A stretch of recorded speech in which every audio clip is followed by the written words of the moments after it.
Well, the Nigeria Postal Service, Nipost, has acknowledged and then deleted a post recognizing the appointment of Tola Odeyemi as the new Postmaster General and Chief Executive Officer of the agency. Now, this comes after a long-drawn drama that has heralded her appointment by President Bola Tinubu.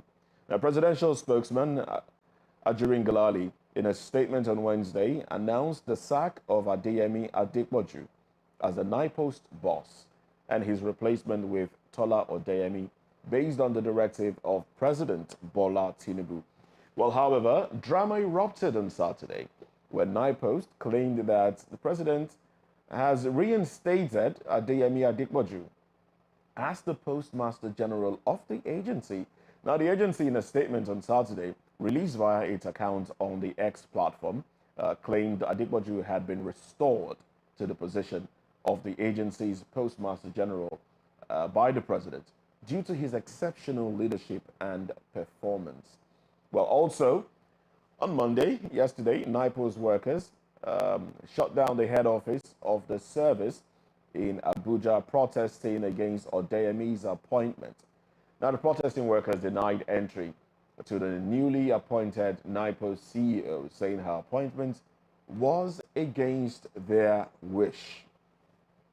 But despite the protests, the newly appointed Chief Executive Officer, Tola Odeyemi, resumed duty amid opposition. However, hours later, Nipost, via its official account on the X platform, formerly Twitter, posted the picture of Odeyemi and acknowledged her as the new boss, captioning her picture, "Meet our new Postmaster General CEO." But then, minutes later, another check on the handle of Nipost shows the initial post recognizing Odeyemi as the new boss of the agency had been deleted. Well, drama continues, of course. Oh, well, joining us virtually, we have Nick Agule and John Akirili, I beg your pardon. Well, both public affairs commentators. Good morning, gentlemen. Nick, let me come to you now.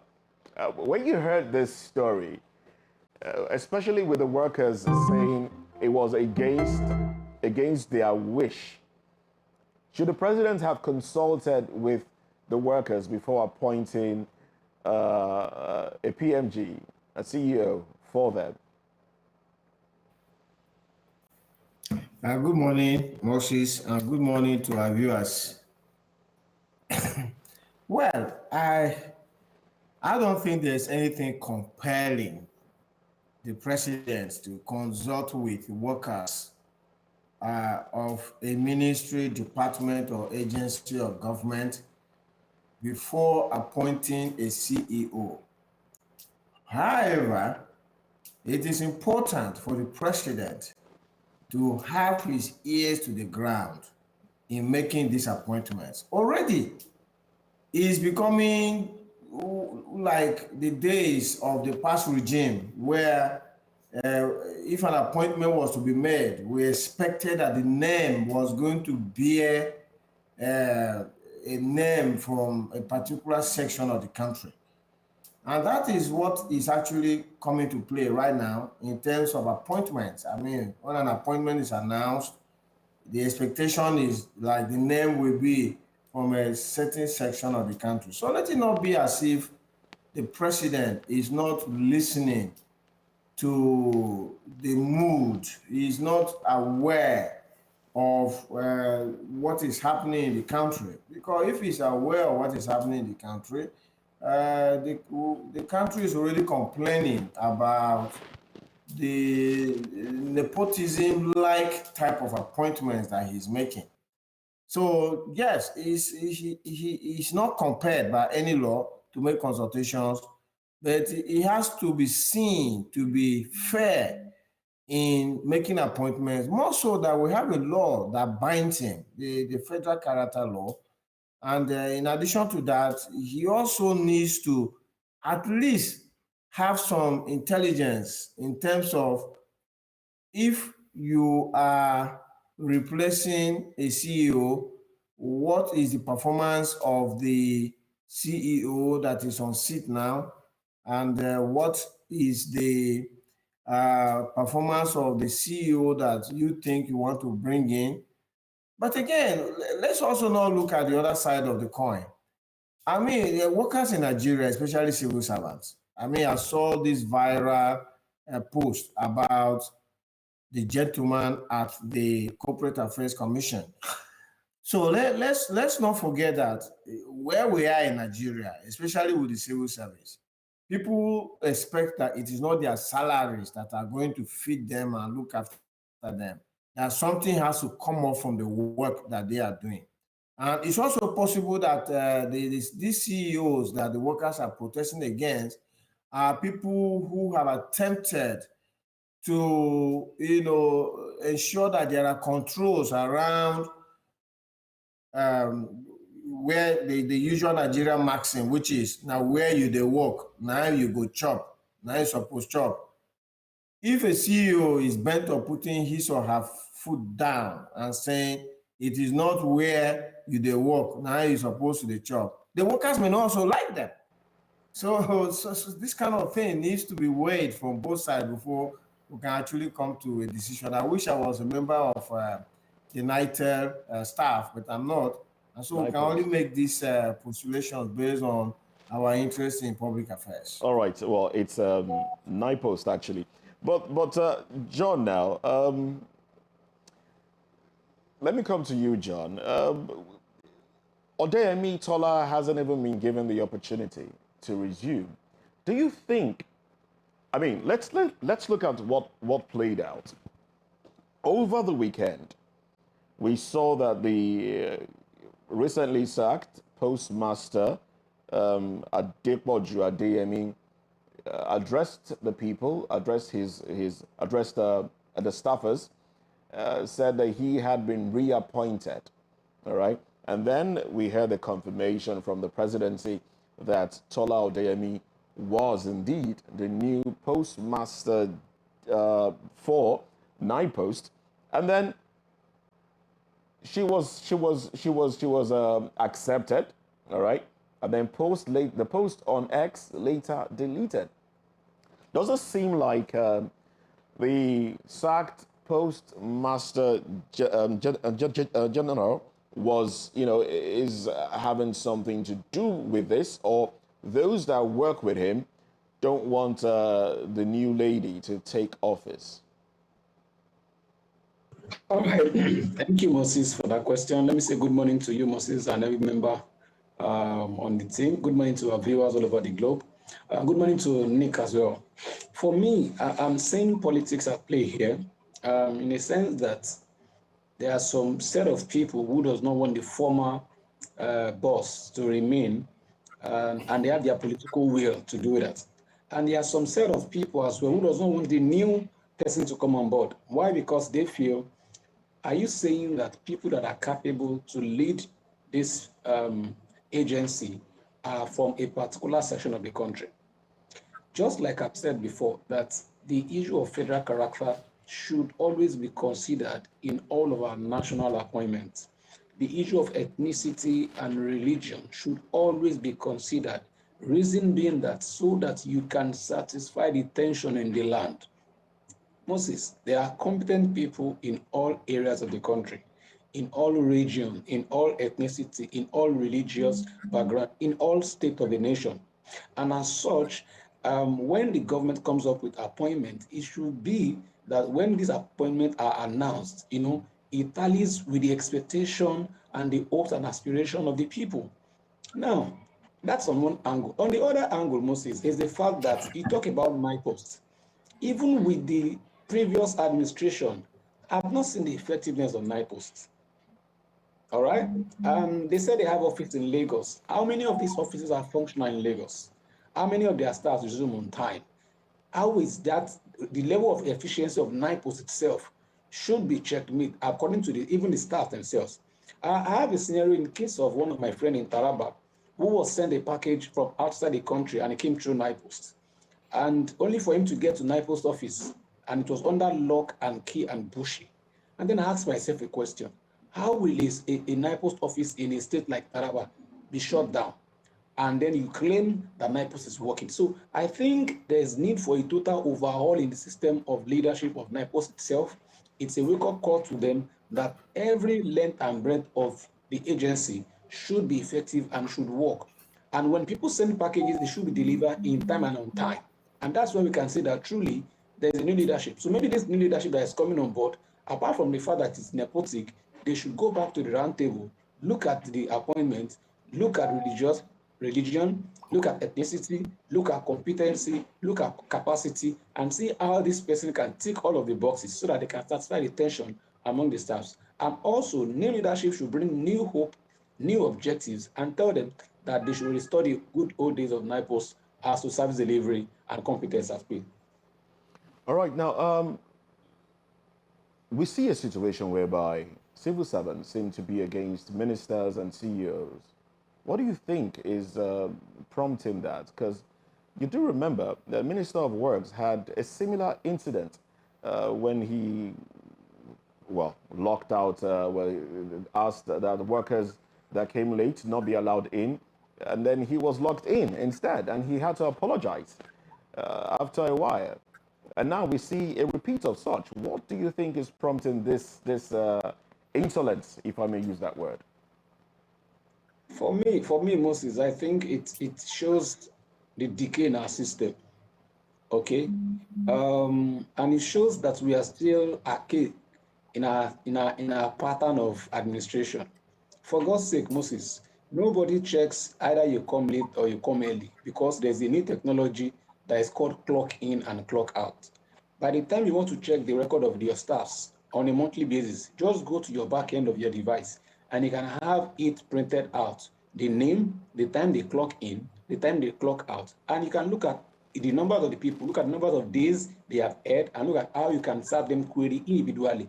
That does not need for you to lock or shut down. No. The people don't do that again.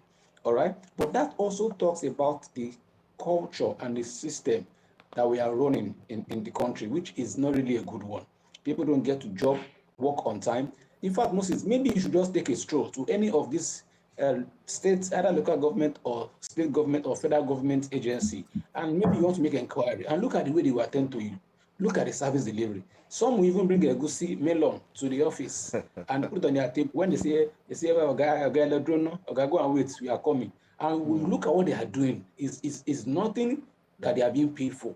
And so there's a decay in civil service that should be sanitized on its own, right? If you have come late, it's not a good thing for you to come late to work, and because service delivery is not top notch in our civil service, that for me is a fact. And I don't think everybody should agree with me, but that's a fact. Go to Alausa, you will see the way they attend to you. Go to General Hospital, you see the way they attend to you. That is telling you the kind of service orientation that our civil service, have. But on the other hand is the fact that when you have this technology that can help them clock in and clock out, from your own dashboard, you can see the number of people, look at the time they come. So you can benchmark your time of lateness, and everybody who falls below that benchmark, you can serve them a mail, like before 12 noon of that day. They can receive a mail, and then that mail will tell them, you have been found wanting of coming late, perpetual late comer, and because of that, you need to answer this query. And if they are unable to answer the query 2-3 days, then you can get them out of the system. Because at this point in time, we need to sanitize our system to make sure that we have good service delivery for the people. If we don't do that, they will become a monster, and that's what you are seeing. In a case where civil servants lock ministers inside, and they have to come out to apologize, even for doing the right thing, when they are perceived to have done the wrong thing. So it's a systemic error that needs to be corrected, and I think we should wake up to that call right now. All right, Nick now. Nick, do you think this is an example of corruption fighting back? Just saying. Well, like I did say, I mean, when it comes to Nigeria, it's very difficult to know what the real thing is, because say the Nigerian civil is totally corrupt. And I'll give you an example. My first job was as a university teacher. I was a university teacher. That's my first job. And when you hear students saying, oh, this guy is a nice guy, lecturer, very nice guy, just know that that is a person that allows the students to do as they like. But when you are strict, supervising exams, vigilating exams, not, falling for their pranks and all of that, they will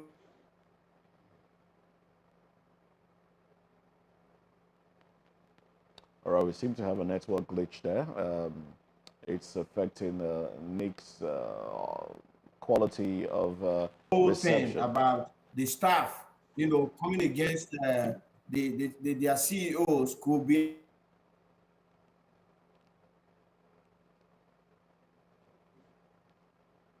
as enforcing controls and not letting them to they like. That's also a possibility. But I think when a situation like this arises, there needs to be some response from the appointing authority, in this case, the president. He doesn't just need to force this appointment through. He needs to, do some investigation to understand what is really happening. And if really the staff have a point that the person that they were changing is the better candidate for this job than the person that they are newly appointing, then there's nothing wrong in them retracting the appointment and taking correct. Nothing wrong with that. All right, then. So now, what should the president or the presidency do? Nick, I'm staying with you now. What should the president or the presidency do in this regard, where civil servants are rejecting one that has been appointed to oversee their work activities? Should the president step in, or the presidency rather step in? Yes, I expect just 1 second. I want to give my All right, then. power. Sorry about that. Yes, All right, sir. I expect the presidency to react to this. They can't just dismiss it. They can't just call the bluff of the workers. They cannot just ignore them. There has to be some response from the presidency, because the workers are a key stakeholder in this agency of government. The CEO alone can't do it. He needs the workers to be able to deliver. So if the presidency is focused on delivery for Nigerians and not just forcing through the appointment as a way of remunerating someone who probably worked for the campaign or anything, some sort of compensation, then I expect the presidency to respond by making a statement and saying, okay, you can come, let us have a talk. The presidency makes its own independent investigations to see whether the agitations by the workers has merit or not. And if they find that the agitation by the worker has merit, there is nothing wrong in doing a U-turn and changing the appointment, or just keeping the person who is there, probably to just run out their term and all of that. So the presidency actually is obliged to respond to the workers. All right, so let me come back to you, John. John, in this case now, should we be afraid that service delivery would be affected by the attitude that we have seen on display?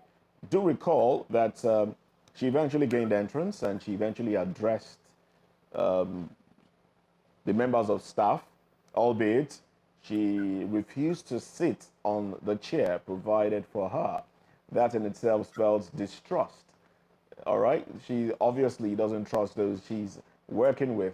Do you think the relationship starting off on this note will affect service delivery in general?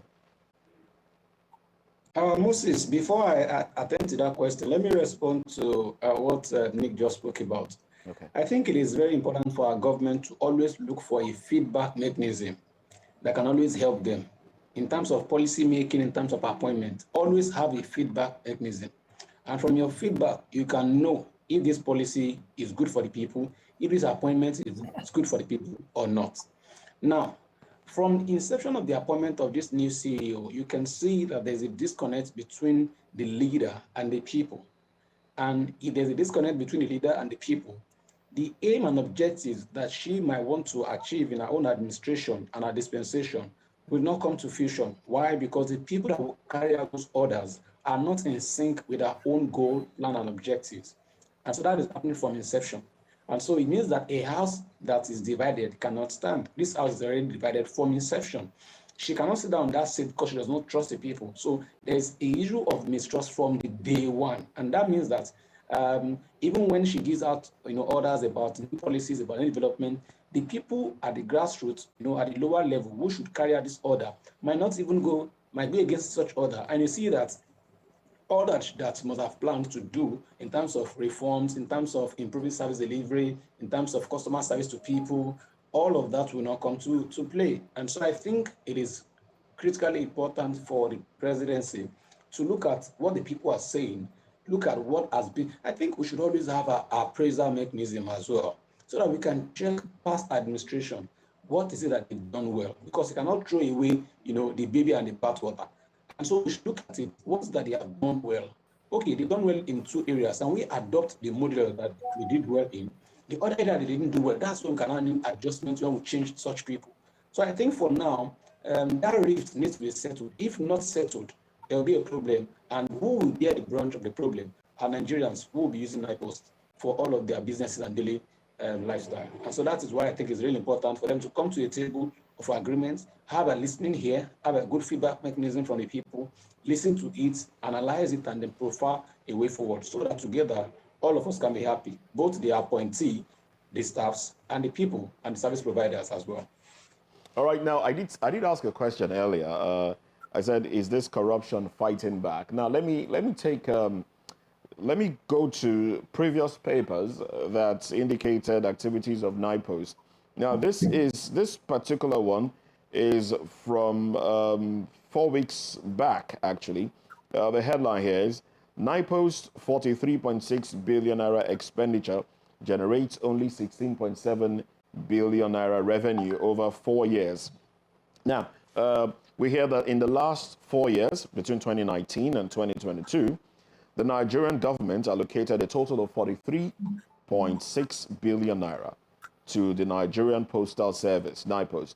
But Nipost's revenue during the same period was only 16.7 billion naira, indicating significant financial inefficiency.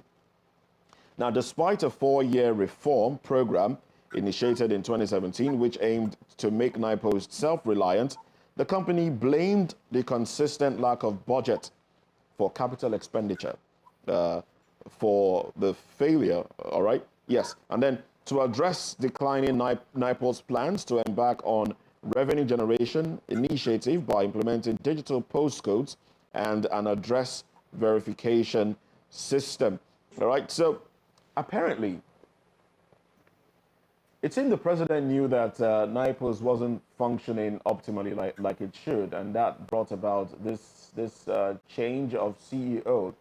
But one looking from the outside can allude to the fact that the workers, well, I know you guys have, I beg your pardon, I know you have touched on the fact that there's a possibility that workers cut corners just to make ends meet and not depend on their take-home alone.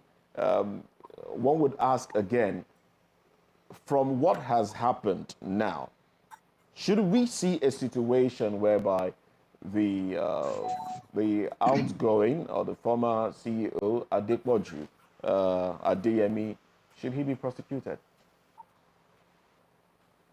or asked? Well, Moses, for me, at least. I don't think it's about prosecuting the former person. It's about the system. Okay?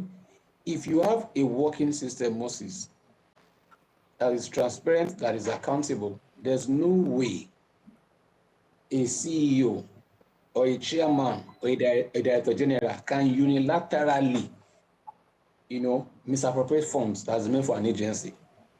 So if you like, change your CEO from now till eternity. If that structure is not corrected, if that system is not in check, you will keep having it. Now, the point we should ask is this: why will you spend more and you get less? So there's something wrong somewhere. Either some people are cheating the service in terms of service delivery.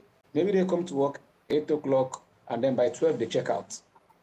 All right? And you are paying. And they do other things that they want to do because there's no system to checkmate all of these things. And I've said to you, Moses, in terms of revamping this sector, I'm talking of Nipost now, addressing system in the country is a big problem.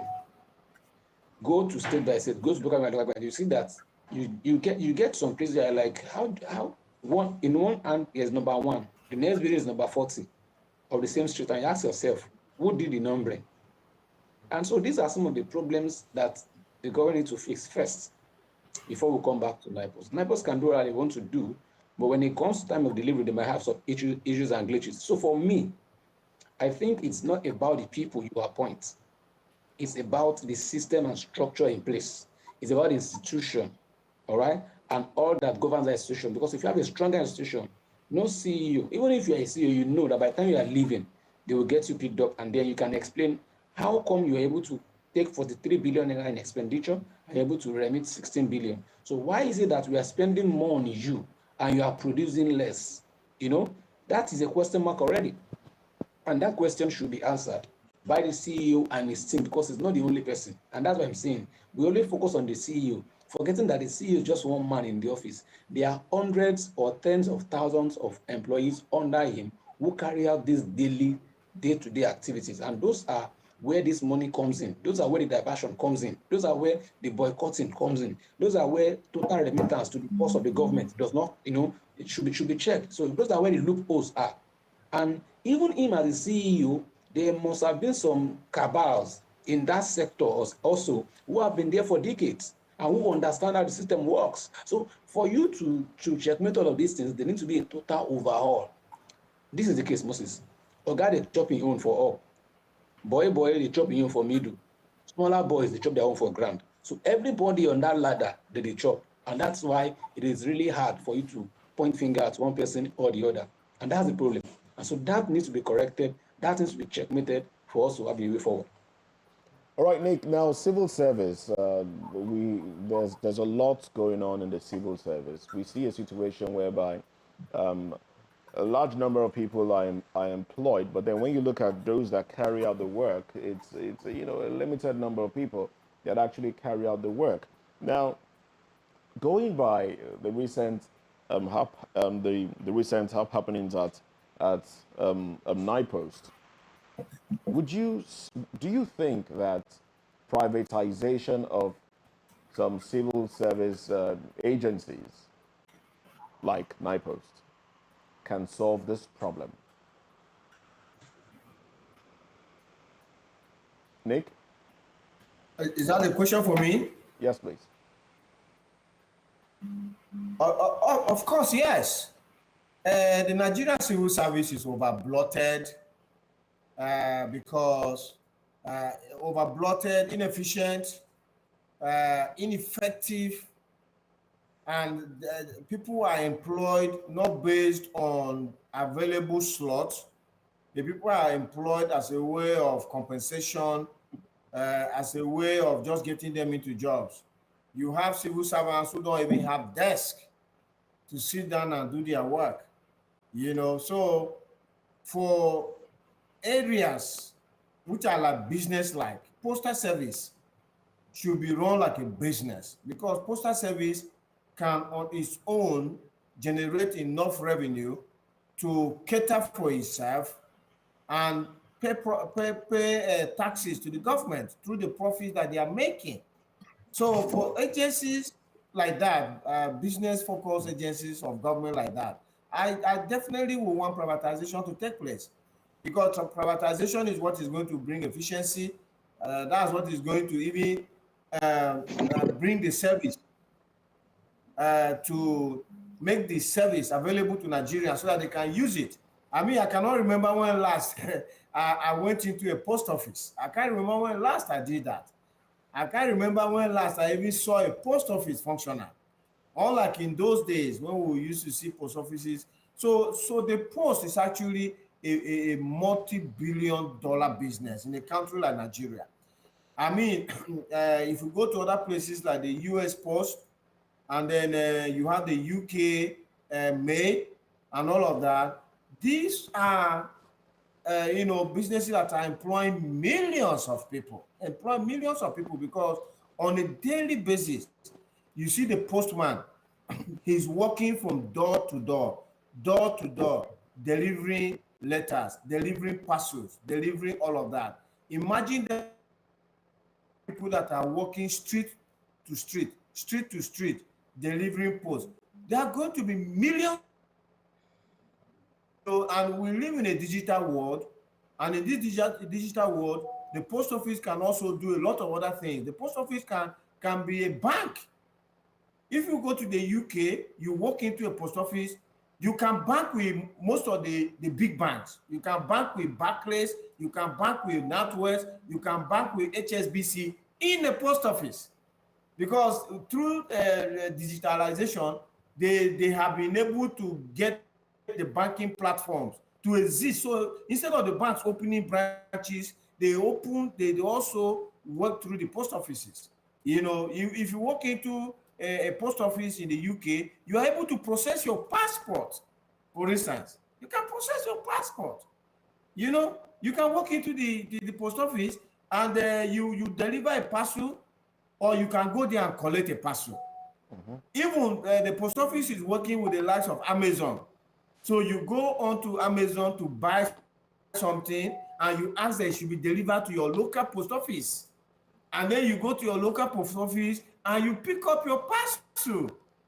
So those business opportunities exist there, but until you privatize, you bring in the people who have the technology, the know-how, the expertise, and the money to change the face of post office in Nigeria. We're not going to make it happen. And this is the situation we are suffering with the power sector. They were suffering with water, we're suffering with roads, we're suffering with all sorts of infrastructure. If only the government can just shift these things into the private sector, you can see that it's going to be better, just like we're enjoying telecoms now. I am on my data now, on my phone, speaking on this call. I know that in the days of Nitel, I was not rich enough to have a phone. As a minister of government said in those days, that the phone was not for the poor. But the privatization has made the phone to become available to all of us. And that is what we need to do for the other sectors as well, like the post office. All right, then. Thank you very much, Nick Agule, and also John Akirile. We'll take a break. We'll go to another topic. I'd like you, gentlemen, to stay with me as I get into our second topic for today. Well, up next on VOP this morning, one would say, civil servants tend to get their behavior from elected officers. Oh well, 4 weeks after medical leave, PDP issues Akeredolu 3-day ultimatum to resume office or resign. Details when we return.